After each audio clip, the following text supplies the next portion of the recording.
I want to continue to look at this period and how it's going to transform us as a nation, how it transforms and changes really our vision of our role in the world, even in this era. So, if all these progressives were active here at home on the home front, do they just, stop caring about the world? No. In many ways, they're going to redirect some of that energy.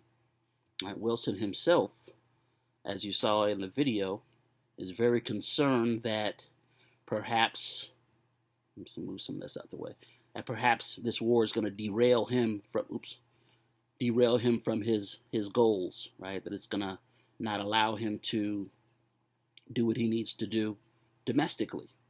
He's not going to be the first president concerned with foreign policy impacting the home front, right? Lyndon Johnson in the 1960s was deadly afraid of the same thing, that Vietnam was going to derail his Great Society program, the war on poverty and all of that, and many come to believe that it does. That it's hard to do two things at once well. Maybe that's a good way to kind of put it. So this is part of the reason, as you all discussed in the Warring and Roaring Questions, that we are hesitant to get involved in that conflict early on. Right? That's one of the reasons that we're hesitant. There's a tradition of isolationism. We also have this kind of multi-ethnic population with people from both sides of that conflict, right? How do you deal with our British traditions, but also our Irish traditions, right? And so the Irish and the British have a long history of conflict. It would have been difficult to kind of manufacture unity right away. German influences, right? Italian influences, all these complicated Russia, all these complicated sort of ethnicities that become American don't forget where they came from, and really early in the war had continued loyalties, sending money back home and such. So Wilson has a number of things he's concerned about, but always in the back of his mind is the home front, right? Until, in his view and in the view of many, it becomes impossible to avoid what's happening. So 1917, of course, becomes this kind of tipping point. I'm going to use the rest of these terms here and kind of walk us through what I want to get through in terms of the war and its significance. Again, thinking particularly about how it impacts us here on the home front. In many ways, the war makes us a great power, right? It kind of, not finishes, but it continues the process of moving us from, at one point, being a colony, getting our independence, thinking that maybe one day we can compete with the great powers of Europe, and then we get to that point where we are competing with the great powers of Europe. So by the 20th century, we have, I think, bigger plans in mind. Right? We're going to become more aggressive in terms of foreign policy. Right? We're going to start looking abroad and thinking about our role. Presidents like Teddy Roosevelt, for instance, William Howard Taft, other progressive presidents, as they would label themselves, Woodrow Wilson, of course, all had visions of what the nation should look like at home, but also how foreign policy might impact that for better or for worse. Historians use this term progressive diplomacy, right? This term progressive diplomacy, this idea that events abroad are going to be connected to events at home, right? The home front and the battlefield are connected in certain ways.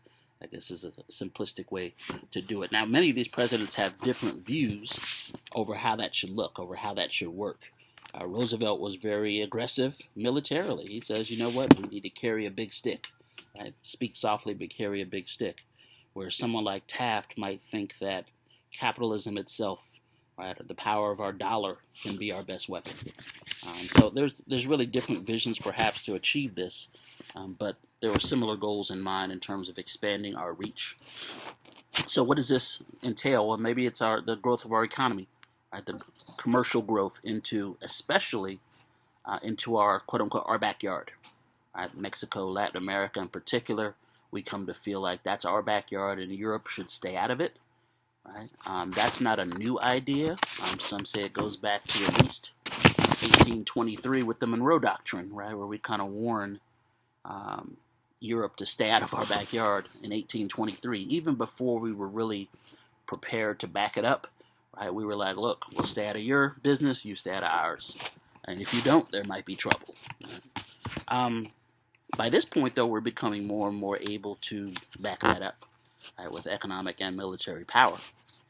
A lot of this has to do with, again, the growth of manifest destiny, that it's our God-given right and our duty to extend this reach. Right? I think this becomes so powerful that it will eventually overcome even George Washington's ideas about remaining isolated.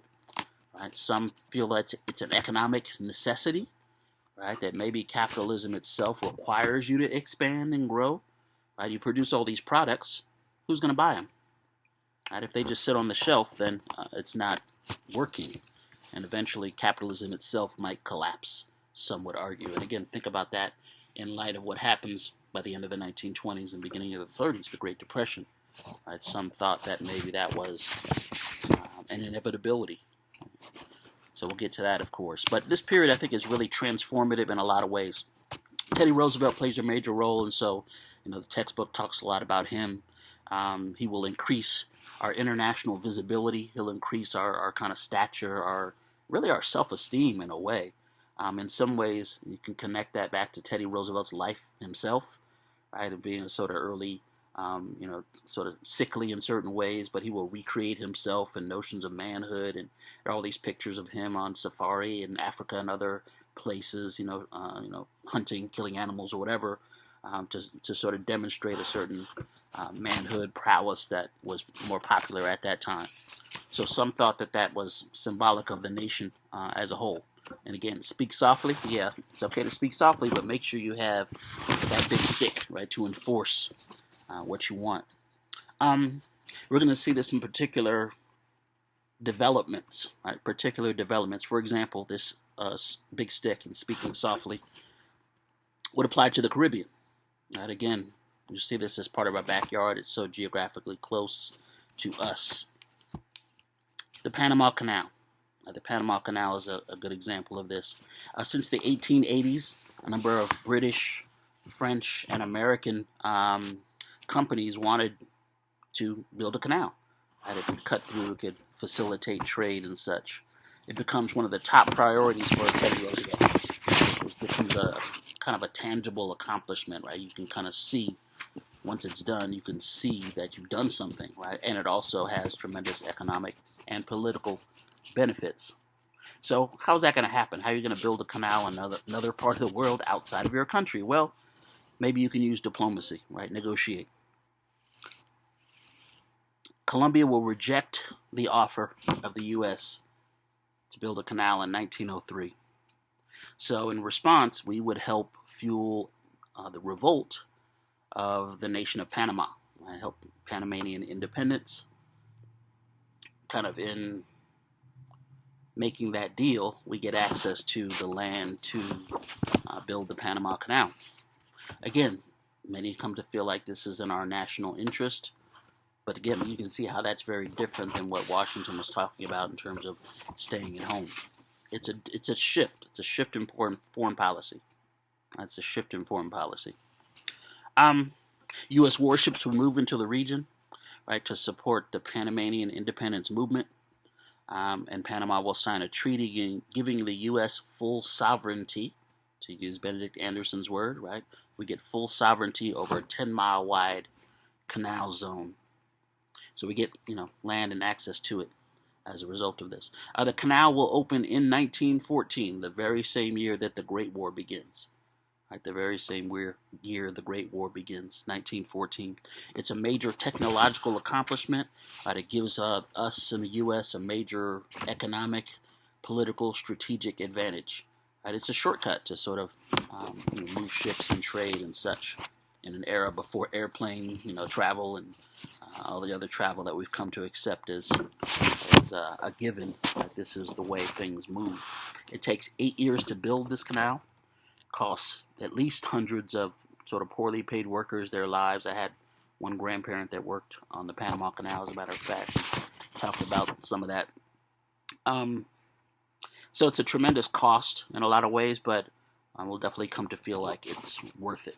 Like it increases our role in the region and increases our national stature and visibility. Then again, once we have this canal, many are going to argue that you have to protect it. You don't just build it and then let somebody else take advantage of that. So once that's done, that our presence in the region some will say is going to have to be permanent. Right? So this Roosevelt corollary they talk about, right? Roosevelt helping to extend our interests in the region. We might see activities then in places like the Dominican Republic, right? We might see activities in places like Cuba, Haiti, Nicaragua, and Mexico, right? Our backyard as we see it.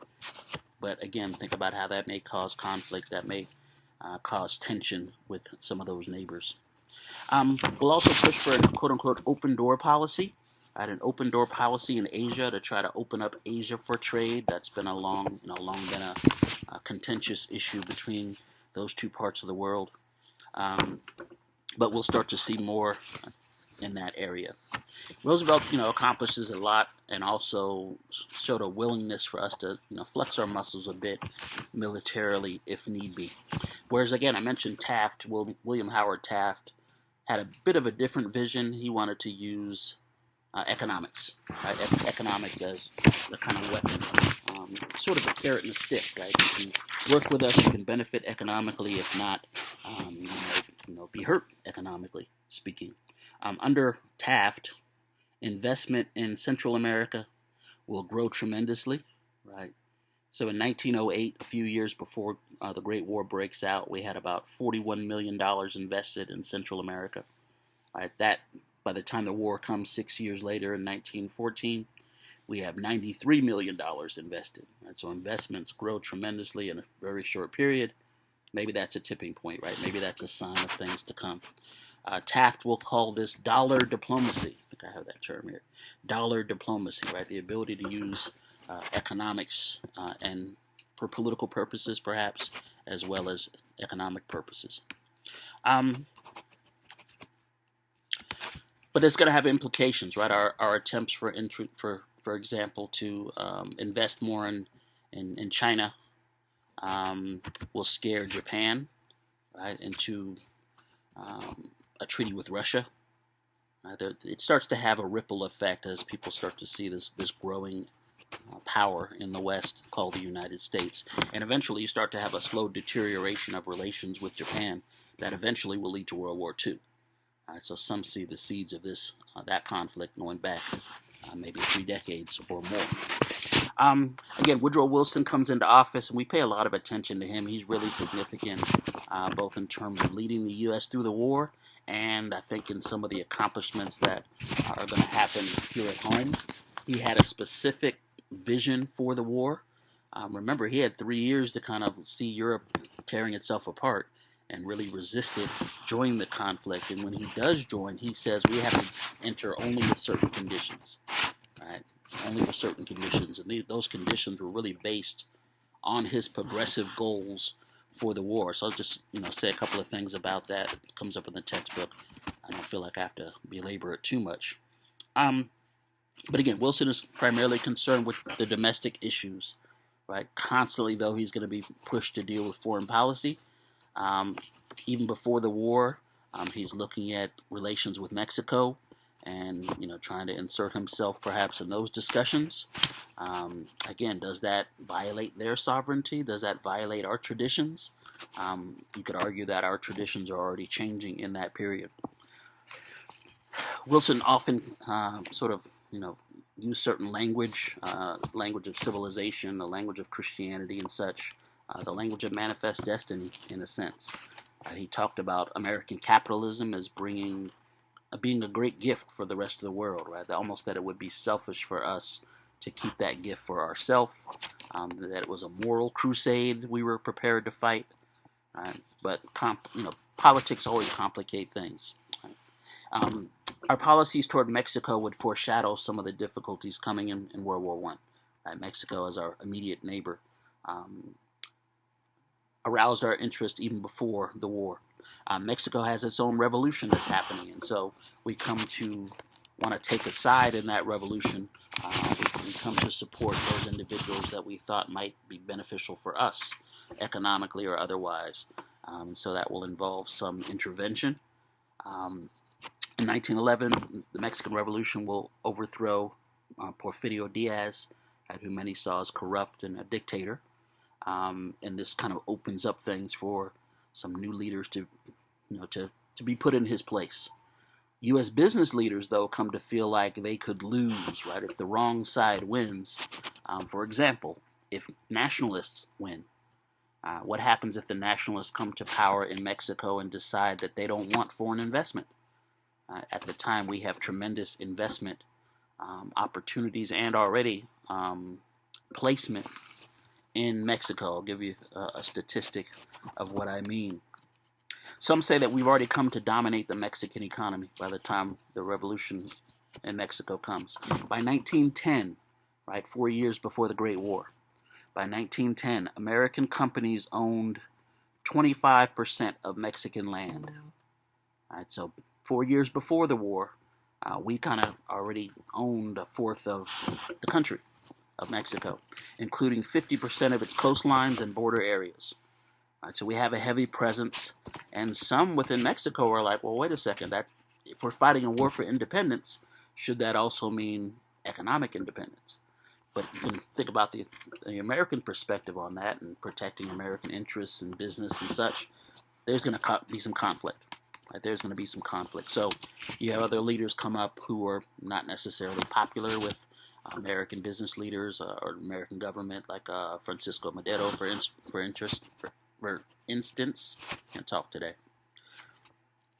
Again, by 1910, we own 25% of the land, 50% of the coastlines, 80% of the gold, silver, and copper are being removed from Mexican mines. So some in Mexico will come to look at that as a goal for the independence movement as well. Madero will ultimately be killed, and there's going to be this continuing political violence, which we start to see as unstable. We will support some individuals in that conflict as well and change our support. Initially, we supported Pancho Villa and his rebel army in northern Mexico, but then we will come to change our mind on supporting him, and he actually saw that as a betrayal, and he becomes an enemy of the U.S. Wilson actually sends General John J. Pershing to Mexico to try to capture Pancho Villa after initially supporting him, and is unable to kind of capture him, right, 1915, 1916, in that era. So think about what we saw in the war, right? Remember that whole Zimmerman note where Germany offers Mexico a chance to attack? Right, there's kind of, Germany was reading the tea leaves. They thought, you know what, Mexico has something to gain by this, and so they offer them this opportunity. Mexico, of course, declines to take that opportunity, and probably good because we won. That would have been bad for them in this case. But think about how international events are already gaining our attention even before we join World War I.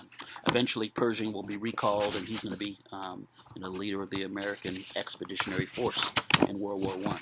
Right? So there's a direct connection between what's happening in this part of the world and what's going to ultimately happen in the Great War. Again, I keep calling it the Great War intentionally, right? Historians now call it World War I because we know that there's going to be a second conflict within a generation, but people at the time didn't know that, right? So it was called the Great War because it was this massive conflict, right? Incredible destruction. You saw a lot of that in the video, so I feel like we can cover some of that quickly. I do want you to remember that Europe is fighting for 3 years before we, sort of get involved in that. So in many ways, our timing is good, right? Europe is struggling, largely destroyed. If you read certain novels, I think I mentioned All Quiet on the Western Front, that novel before. That's one of the classics of the Great War. It's actually written by a German soldier, right? Erich Remarque is his name. And he writes about this experience in World War I and how by the time 1917 rolls around, many of the German guns aren't firing properly anymore, right? The soldiers are scavenging for food, these kinds of things. So once we arrive, right, around the same time that Russia has its own revolution and leaves the war, we kind of arrive in the nick of time, right? And Germany knows at that point that it's not going to be able to defeat the United States coming in with fresh troops and all our industrial might and all of these things. So our timing is going to be very fortuitous in that sense. But the destruction, right? The destruction of the war, as you saw, is legendary. Somewhere between 8 and 10 million people killed at least. Right? Those numbers always tend to be a little low, but you get the sense. It's a massive loss of life on all sides. And it starts, interestingly enough, based on the killing of one guy. Right? The video talks about how the assassination of the Archduke, right, in many ways is the tipping point. He's next in line for the throne of Austria-Hungary. That's going to set off a chain reaction of events that really kind of kicks in and heightens the nationalism that already existed, right? I think one thing that video did well was to kind of talk about these national rivalries and how they were powerful enough even to overcome blood relationships. Right? It talks about how the leaders in Germany and Russia and Britain were all first cousins, right? But that's not enough. Nationalism at that point and the rivalries between them, the attempt to control colonies, the attempt to benefit economically is going to be enough to overcome even cousin relationships. So your cousin may be fighting your cousin in war. Once we arrive, of course, we are going to play a prominent role. We know, again, all the reasons why it takes us a long time to arrive. That's why I wanted you to watch that video before we had this discussion. We talked about the ethnic difficulties, I don't say difficulties, the complications of being a multiracial nation, right? And the fact that we have representation on both sides. You saw how Germany comes to believe that we already are partisan, right? We already are supporting one side more than the other. And if you looked at our checkbook, you can definitely make that case, right? Our financial support of the Allies far outpaces our financial support to Germany and its allies. So by 1917, loans to the Allies were at $2.5 billion. So we're loaning $2.5 billion, even though we're not in the conflict yet, right? To the Central Powers, to Germany and its allies, we're only loaning $27 million. So $27 million versus $2.5 billion. Right? Germany's like, well, you guys are already supporting who you want to support. You're already involved. We are like, no, we're not. We're neutral. We're just, carrying on business. But it seems already that we have a closer connection with our former mother country, England. So think about how imagined community is operating there. Even nations may have closer or more distant relationships with one another. We know some of the things that lead to it, some of the tipping points, of course. You guys talked a lot about this in your worksheets. The Lusitania is sunk in 1915. Right, 128 Americans are killed on that ship, even though, as you saw in the video, there were warnings placed in the newspaper, right, that this ship is going to be sailing into the war zone. Our feeling was, look, you can't attack civilians, right? Even though there's evidence that that ship was also carrying weapons, the fact that 128 American civilians are killed to us essentially is an act of war, and it's not going to be the last time that happens, of course. By 1917, Germany will announce unrestricted submarine warfare, right? Especially as the British Navy is able to, in many ways, kind of strangle, Germany's imports. Germany comes to feel like that's their best weapon, using these U-boats, these submarines, and attacking any shipping in the war zone. But that's going to be too much for us to deal with, right? Coupled with media representations of Germany doing various things, various atrocities, some of which was true, right? But a lot of it may have been exaggerated in media, of course. And, of course, some say the final straw is that Zimmerman note that we mentioned, the offer of an alliance to Mexico, right, and the promising back of several areas of the Southwest. We come to feel like that's an act of war, and we're not going to take that, right? Couple that with our newfound national pride, our great power status. We come to feel like it's almost a slap in the face that they're still treating us as if we're not a great power. So I think a lot of things go into the conflict. But again, Wilson is like, look, if we're going to do this, it has to be for the right reasons. If we're going to do this, it needs to be a progressive crusade. And so there really is a connection, I would say, between all our conversations about progressive goals and movements and the Great War. Wilson also knows that, okay, if we're going to get involved, how do we really do it, right?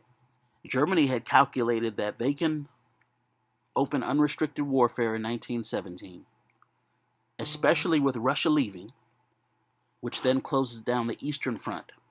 Germany calculated, or miscalculated we should say, that they could get all their troops back from the east and attack on the west and defeat France and Britain and her allies before the U.S. can arrive. Right? War and the mobilization for war took months, if not years. Right? You saw in the video how we're not really ready for war. Right? We tend to keep a very small military, even to this day. Among superpowers, by far the smallest military. We have a tradition of not liking to have too big a military. Why? Because we came from occupation. Right? We felt Britain was occupying us with troops, and so even to this day, we still like to keep our military small. So the video shows soldiers train with wooden guns. Right? The first few weeks or months, we don't even have enough guns for the soldiers to train. Germany is like, there's no way they get here in time. There's no way they get ready and get here in time. But based on our conversation about the rise of industry and how rapidly we can produce things, right? Germany underestimated us. And we are going to arrive in time to make a difference and win the war. Right? So I think, again, all these topics intersect. Progressivism, the rise of industry, right? Great men like Ford and others that are going to help contribute to the war effort and our mobilization of the American people as well. Imagine community. We are going to have to go from being split on whether we should enter the war, split on if we do enter the war, which side should we support. All of a sudden, right, we're going to become mobilized on one side. Right, so this mobilization process is really important. Wilson has a lot to do. How's he going to do it? We'll use advertising, right? Major ad campaigns are used to, quote unquote, sell the war. Right? Major ad campaigns are used to sell the war. Movie stars, right? Famous athletes will speak up about joining the war effort. Journalists, artists. Remember, in time of war, the nation tends to mobilize and put everything in that direction. Right? We specifically will begin programs like the CPI, here it is, Committee on Public Information. Right? The CPI was created by Woodrow Wilson only weeks after signing the Declaration of War, and it would lead an increasingly aggressive negative campaign against all things German. Again, you saw some of this in the video, right? Suddenly, Germany becomes, the bad guy, and so everything German is sort of in question. They talked about, was it sauerkraut in the video? They was renamed Liberty Cabbage.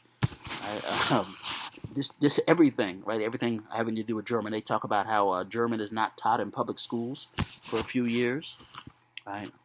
Everything is in question. Beethoven and other composers may not be welcomed in Carnegie Hall, right, in this era.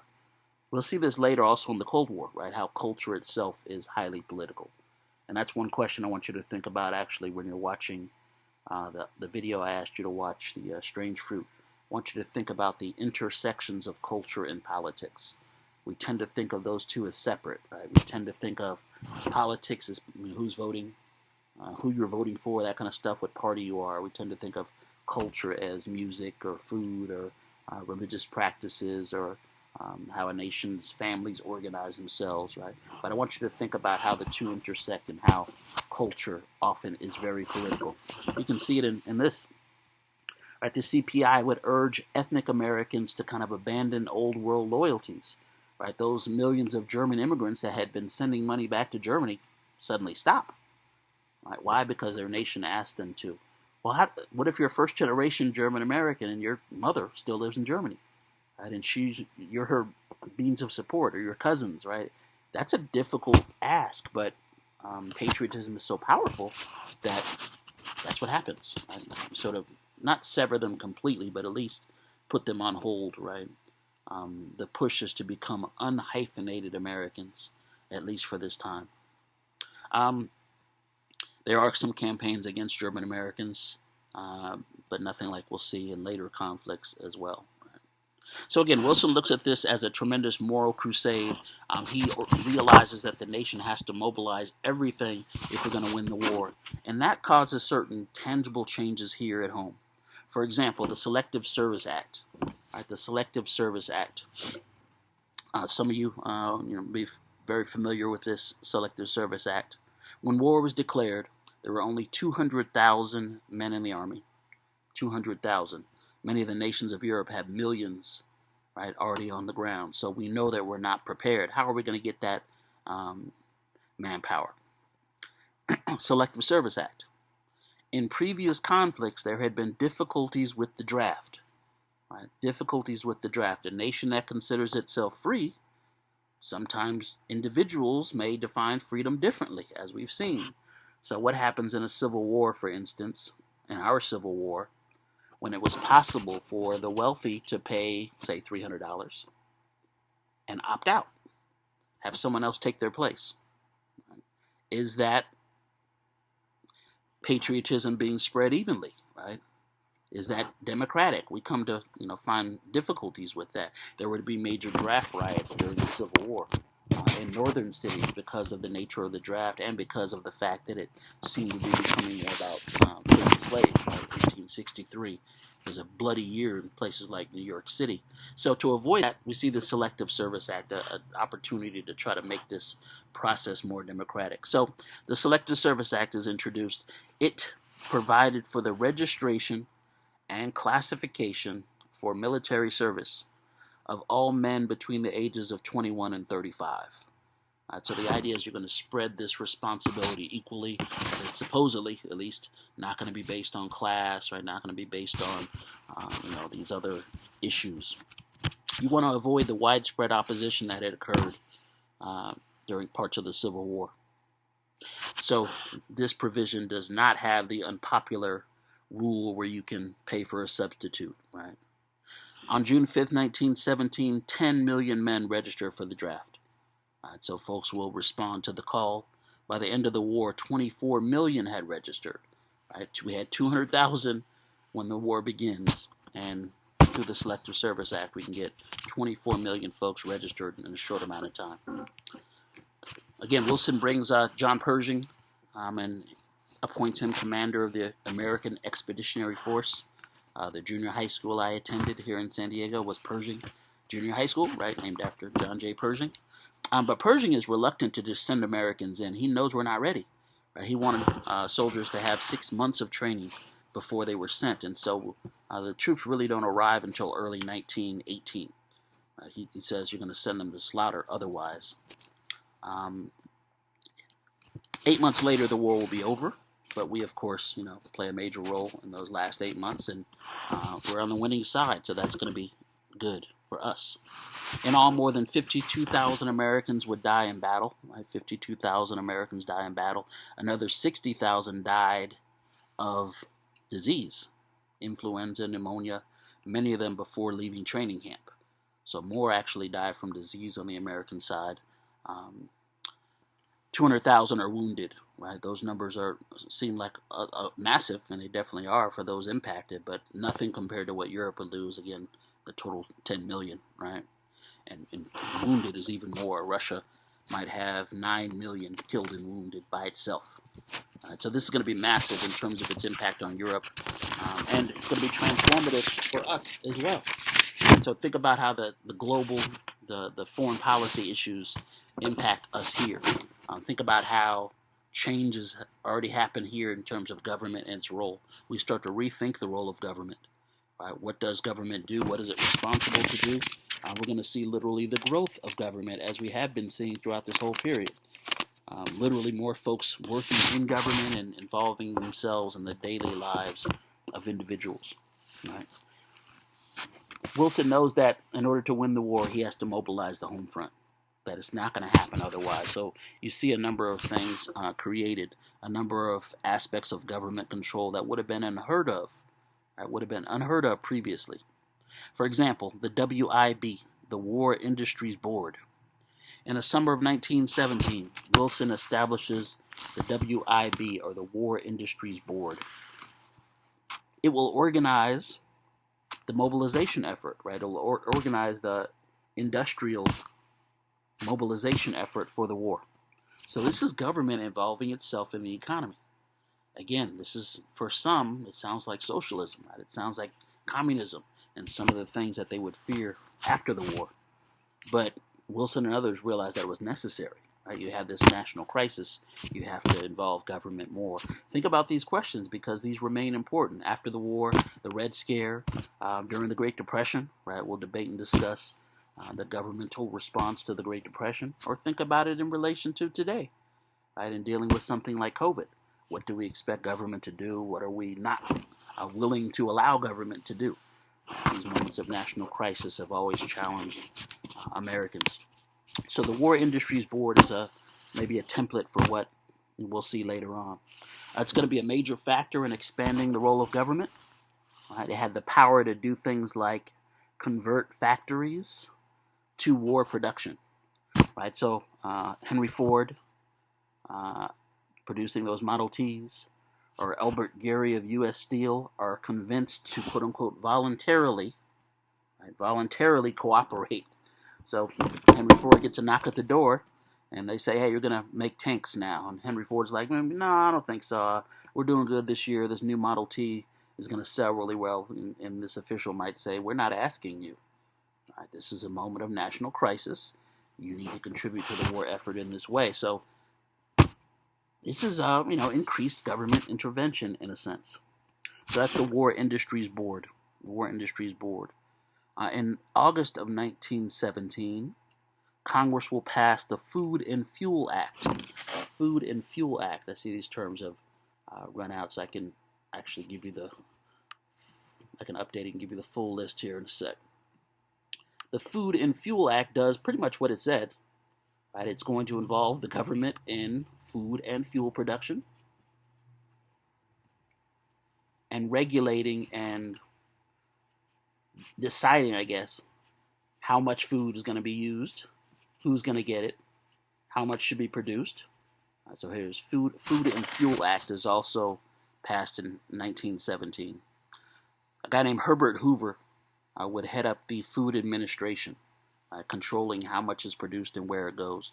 So the Food and Fuel Act authorized the president to regulate the production of and distribution of food.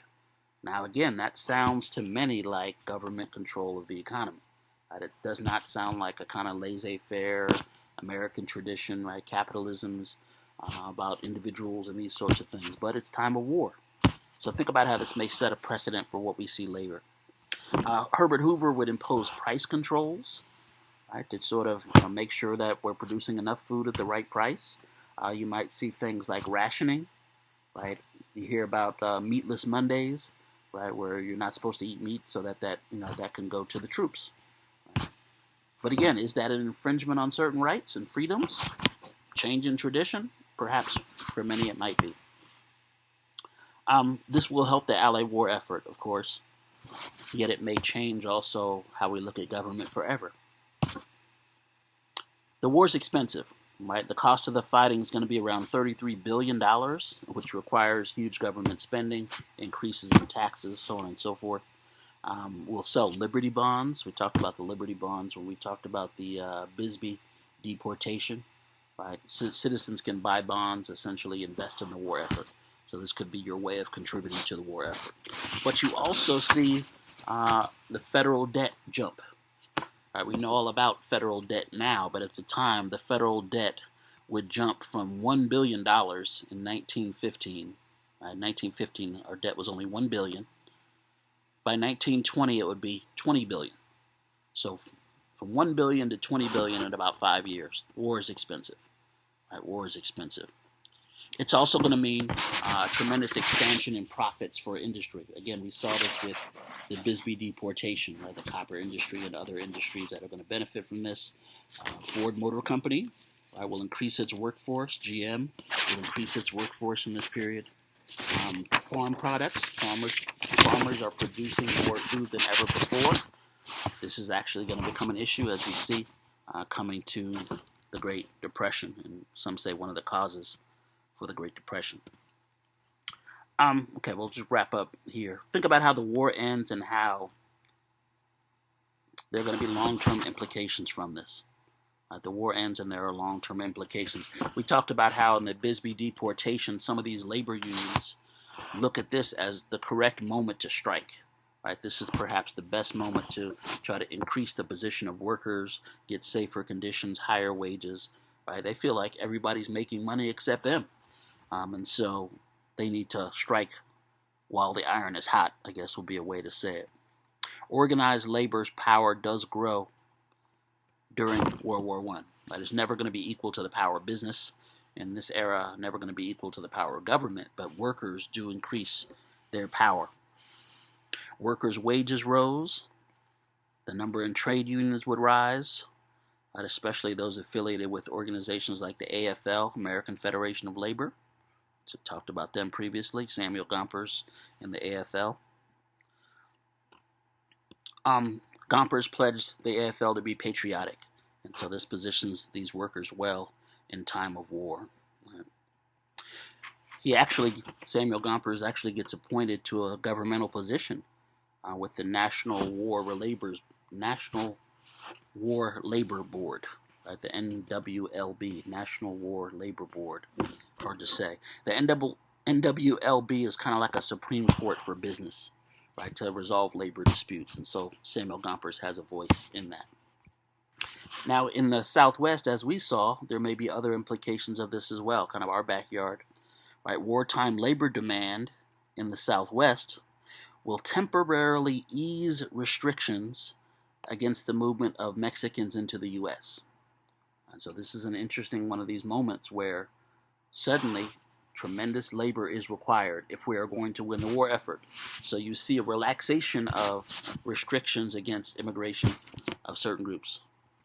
You'll see this throughout the 20th century, particularly in terms of Mexico with programs like the Bracero program, right? This notion of workers being able to come over to contribute to the American war effort. Now, after the war is over, they may be asked to leave, right? But at this moment, this notion of imagined community might shift a bit because of the economic and military needs. So the Immigration Act of 1917 is one of these moments we can look at, right? Who's a part of the nation and who isn't. Right? This Immigration Act of 1917 required a literacy test. We've seen this before, right? We talked about literacy tests during Reconstruction with the freedmen. This Immigration Act required a literacy test. It required an $8 head tax, so you had to pay $8.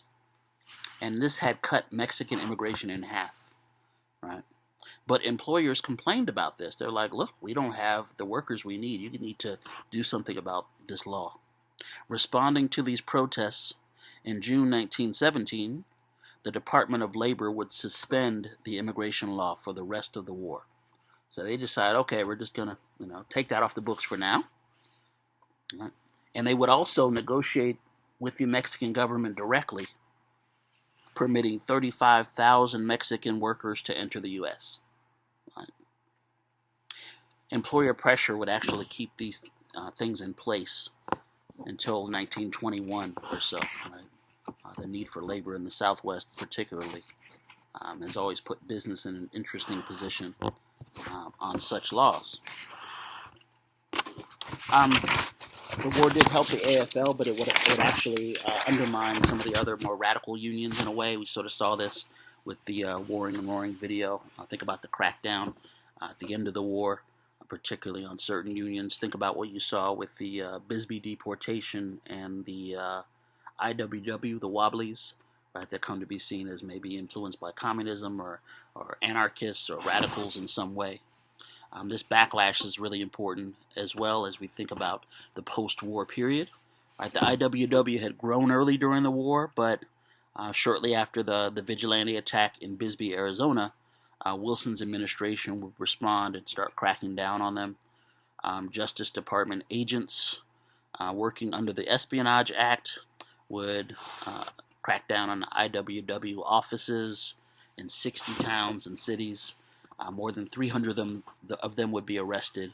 Files would be confiscated, right? This notion of the Red Scare particularly scares Americans to death, this idea that communism might be spreading here after the successful revolution in Russia. Right? This crackdown will kind of break the back of the radical labor movement for quite some time. Women workers, though, will make certain gains. Think about how suddenly millions of men leave traditionally male jobs, and we still need the labor. So women often move into certain jobs that they had not been allowed to do before. We're going to see this again in World War II with the whole, like the Rosie the Riveter image, right? But women will make major gains.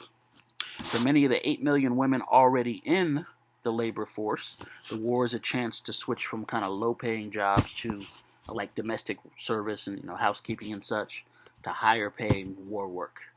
We'll see this. We'll study this a bit more in the World War II era. Of the 9 million plus workers directly engaged in war work, almost 2.5 million of them are women. And so women help win the war as well, but they also are going to change what counts as women's work. Right? Many of these women getting jobs that are higher paid start to get a sense of independence. And after the war, they're like, well, you know what? I kind of like this independence. I kind of like having some money in my pocket. I kind of like not having to depend on anyone else. So this, coupled with things like the 19th Amendment, right, women's suffrage, which passes right after the war, fuels this kind of conversation about a new woman or woman's era, right, flourishing in this era. So think about how World War I has an impact on various communities. We're studying its impact on the Great Migration and African Americans in particular, its impact on women, its impact on workers, its impact on these progressives. It has a major impact. Suffrage, again, women's suffrage is one of the products, we can argue, of this period. It's hard to go abroad and fight to make the world safe for democracy, as Wilson argued, and then come home and say, well, half the population can't vote, women, and many more, people of color can't vote. Right? It's hard to deal with that hypocrisy when you've just spent time fighting abroad for democracy. And so some say that maybe the war highlights that discrepancy. Prohibition. Right, some of the morality that accompanied the U.S. entrance into World War I would boost the cause of prohibition. Kind of mentioned this before. Coupled with that might be the fact that many the breweries had German names. I remember German becomes kind of leaves a bad taste in people's mouth, temporarily at least. So some say this all fuels the prohibition movement. We will see the passage of the 18th Amendment, right, which provides for a national ban on alcoholic drinks. Again, although prohibition would cause many post-war problems, the rise of Al Capone and gangsters and others, it does seem like a victory, right, for the progressive causes at this time. Health would also be impacted, right? The wartime need would cause government to become more involved in health, public health issues, trying to keep disease from spreading. Again, this is all stuff that we're very familiar with talking about now in 2021. But in 1917, the War Department started a vigorous campaign against venereal disease. They said that this could be a major threat. Venereal disease rates for soldiers declined more than 300% during World War I. So in terms of tangible outcomes, right, government involvement, all these things are significant in a way, in a sense. As we know, though, we have this conservative backlash, right? The video talks a lot about the kind of backlash against what some saw as too radical, as maybe things changing too quickly. Right? This idea that we should return to normalcy, the repression and reaction that we see. We've already kind of touched on some of this. Think about how race riots may be an example of this reaction, right, against a new Negro, or traditional crackdowns on women might be a reaction to this kind of new woman. Crackdowns on workers and such, right, in this more militant labor movement. You see it in government as well, and so there are a couple of examples here to end that point out some of this on the government level. Really, this fear of the Bolshevik Revolution spreading here, right, this kind of early Red Scare. From 1918 to 1920, the government would direct a repressive anti-radical campaign. We saw some images of that. The Espionage Act was passed in 1917, right? An Espionage Act, as well as a Sedition Act, as you see here. The Espionage Act was a tool for suppressing anti-war feelings. So what if you thought we shouldn't go to war? What if you spoke out for peace? Well, you might find yourself targeted under this Espionage Act. It set severe penalties like 25 years in prison and a $10,000 fine for anyone guilty of aiding the enemy, of obstructing recruitment, or causing insubordination in the armed forces. To enforce the Espionage Act, the government will increase surveillance, police and other forms of surveillance. It would actually create something called the Bureau of Investigation in the Justice Department. Later, this will be reorganized as the FBI. So some come to feel like it's necessary to monitor civilians more. The Sedition Act next year, 1918, does even more in certain ways. Right? It was kind of an amendment to the Espionage Act. The Sedition Act outlawed any disloyal, profane, or abusive language, right, intended to cause contempt of the government. So it outlawed any disloyal, profane, or abusive language intended to cause contempt of government, the Constitution, or the flag. Now, some would say, well, wait a second, what about the First Amendment? What about freedom of speech? This Espionage Act seems to contradict that, but as we know, in times of war, folks sometimes go to one extreme or the other, right? So this Sedition Act was meant to attack socialists and pacifists and radical labor activists, and some would come under its view. In 1918, federal agents would arrest Eugene Debs, the labor organizer Eugene Debs, after he gave a speech defending anti-war protesters. Right, so Eugene Debs gives this speech defending anti-war protesters. He's arrested and sentenced to 10 years in prison for giving this speech. But what's interesting is he's going to be so popular that he will run for president while in prison and get nearly 1 million votes. So it really sort of shows, I think, some of the complications and the divisions happening in the nation. Of course, to end the Great Migration, right? We've sort of talked about the migration. I give you just a summary there, and we can talk about that project a little bit more to kind of end.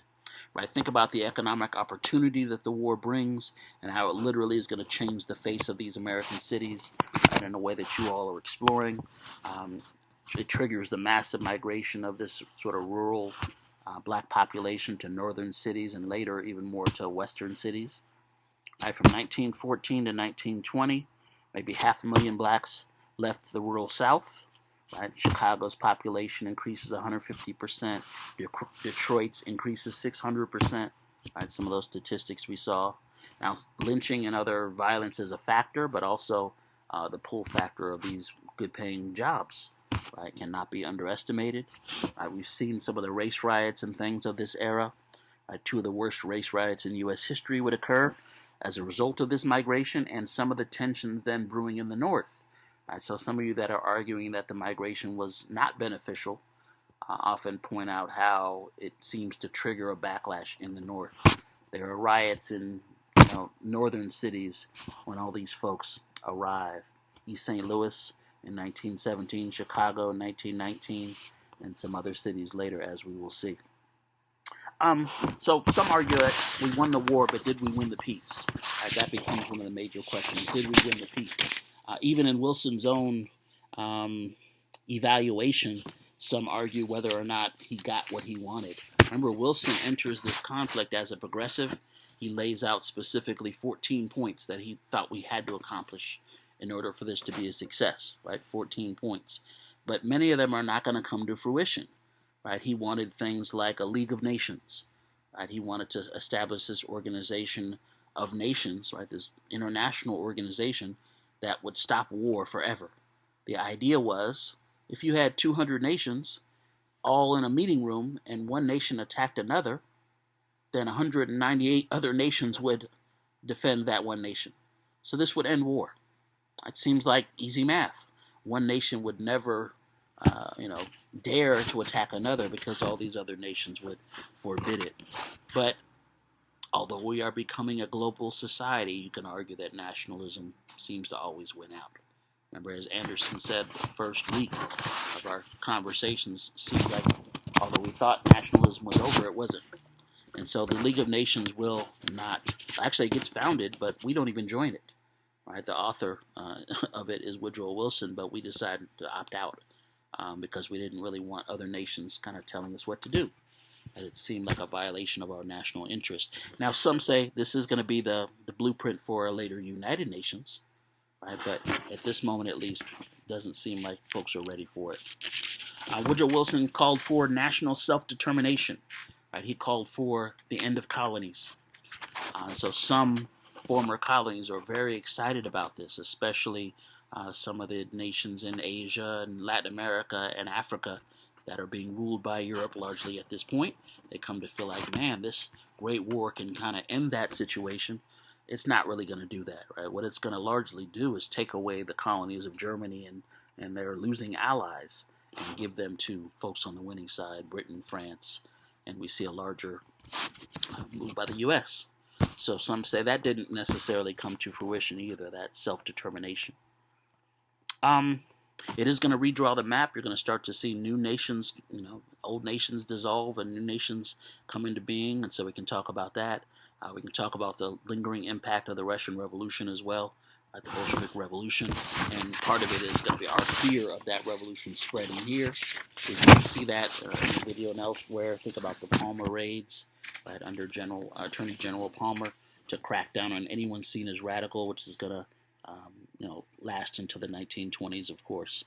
Woodrow Wilson, as you saw the video, in trying to get this League of Nations and other things passed, kind of works himself nearly to death. Right? He has a stroke at one point. It's I don't know how one evaluates that. Right? Some say that maybe we won the war, but we didn't win the peace. I think you can decide for yourself whether you agree with that. Ultimately, though, I want to bring this back to what we're working on. Right? I know that's kind of a lot. I wanted to get through that contextual stuff on the war so that you can think about how it may or may not impact what you're thinking through at this point.